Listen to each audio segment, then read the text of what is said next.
Olá! Hoje a gente vai mergulhar de cabeça em uma das passagens mais misteriosas e reveladoras de toda a Bíblia. Vamos juntos desvendar o que está por trás de Daniel capítulo 10, um relato que, literalmente, abre uma janela para a guerra invisível que acontece ao nosso redor. E para começar, uma pergunta que parece coisa de filme. Será que uma simples oração feita aqui na Terra tem o poder de começar uma guerra lá no céu? Parece exagero, né? Mas a história de Daniel vai mostrar que a resposta para isso é um incrível e poderoso sim. Então, vamos voltar no tempo.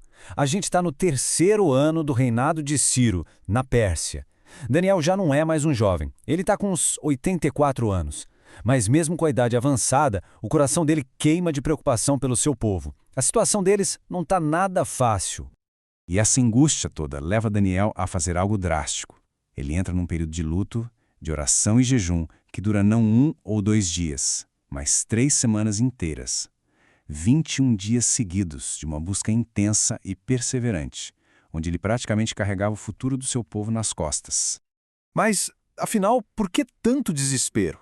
Bom, os motivos eram bem reais. A reconstrução do templo em Jerusalém, que era o coração da nação, estava parada por causa de oposição política. Para piorar, muitos judeus estavam acomodados na Babilônia e nem queriam voltar para casa. O cenário era bem desanimador e isso pesava demais no coração do profeta. E aí, depois desses 21 dias de clamor, que o inimaginável acontece. Daniel está lá, na beira do rio Tigre, quando de repente ele se depara com uma visão que vai virar o mundo dele de cabeça para baixo. Um ser celestial aparece e a descrição é de outro mundo. A gente precisa tentar imaginar a cena. O rosto desse ser brilhava como a luz de um relâmpago. Uma luz pura, poderosa, impossível de encarar diretamente. E os olhos não eram olhos comuns. O texto diz que pareciam tochas de fogo. Um olhar que via tudo, que penetrava a alma, que queimava qualquer mentira. E para completar, quando ele falava, a voz não era de uma pessoa só. Era como o barulho de uma multidão inteira falando ao mesmo tempo.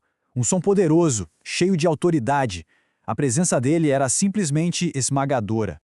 E a reação de Daniel foi exatamente a que qualquer um de nós teria. Ele mesmo diz que toda a força foi embora. Ele desabou, caiu com o rosto em terra, completamente dominado. Diante de algo tão glorioso, a nossa fraqueza fica totalmente exposta. É nesse momento, com o Daniel no chão, sem forças, que o verdadeiro segredo desse capítulo começa a ser revelado. O ser celestial toca nele e começa a falar. E o que ele diz é chocante. Presta atenção nessa frase, porque ela muda tudo. O anjo diz: desde o primeiro dia que você começou a orar, a sua oração foi ouvida. Pensa nisso. A resposta de Deus não veio no dia 21. Ela foi liberada no dia 1. Foi instantânea. Isso, claro, levanta a grande pergunta. Peraí, se a oração foi ouvida na hora, por que a resposta demorou 3 semanas para chegar? Onde é que ela ficou parada esse tempo todo? O que foi que aconteceu no meio do caminho? E a resposta para essa pergunta é o que torna essa história tão incrível. O anjo basicamente puxa a cortina da realidade e mostra para Daniel o que acontece nos bastidores. A demora não foi descaso de Deus. A demora foi por causa de uma guerra, uma batalha espiritual feroz. O mensageiro explica que foi impedido pelo príncipe do reino da Pérsia. E aqui está o ponto-chave. Ele não está falando de um rei humano. Esse príncipe era uma entidade espiritual maligna, um demônio de alta patente que tinha a missão de influenciar o Império Persa contra os planos de Deus. A cena é de uma batalha épica. De um lado, o anjo de Deus, com a resposta para Daniel. Do outro, essa força demoníaca poderosa bloqueando o caminho. O combate foi tão intenso que foi preciso chamar reforço. Miguel, o arcanjo, um dos principais anjos guerreiros, teve que entrar na luta para liberar a passagem. E adivinha quanto tempo durou essa batalha celestial? Exatamente 21 dias. O mesmo tempo que Daniel passou orando e jejuando na terra. Isso não é coincidência, é uma conexão direta. A perseverança de Daniel aqui embaixo estava de alguma forma impactando e sustentando a guerra lá em cima. Depois de ouvir tudo isso, é natural que Daniel estivesse esgotado de novo. E o texto mostra que por mais de uma vez, os seres celestiais precisam tocar nele e dar forças. É um lembrete poderoso de que, mesmo na nossa maior fraqueza, a ajuda do céu vem para nos colocar de pé. Então, vamos resumir essa jornada incrível. Tudo começa com a oração na terra. Isso gera uma resposta imediata no céu, só que essa resposta enfrenta uma batalha no meio do caminho. A batalha exige reforço celestial. E, finalmente, com a vitória, a mensagem é entregue. Fica claro que a oração tem um impacto cósmico. Tá, a história é fantástica. Mas o que isso tudo significa para nós hoje? Essa visão não é só um registro do passado. Ela é uma chave que nos ajuda a entender a realidade de uma forma muito mais profunda, especialmente o poder da nossa comunicação com Deus. O que a gente aprende aqui é gigantesco.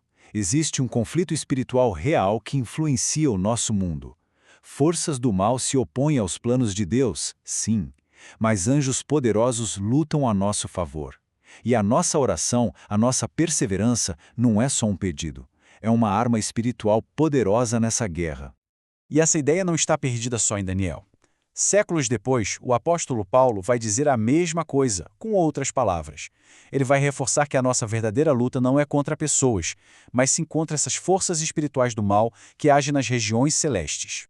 E para a gente terminar, fica essa reflexão. Se a oração é tão poderosa a ponto de mover exércitos celestiais, e se a demora na resposta pode não ser silêncio, mas o som de uma batalha, como isso muda o jeito de encarar a oração? A experiência de Daniel nos convida a pensar nela não como um simples pedido, mas talvez como um verdadeiro ato de guerra.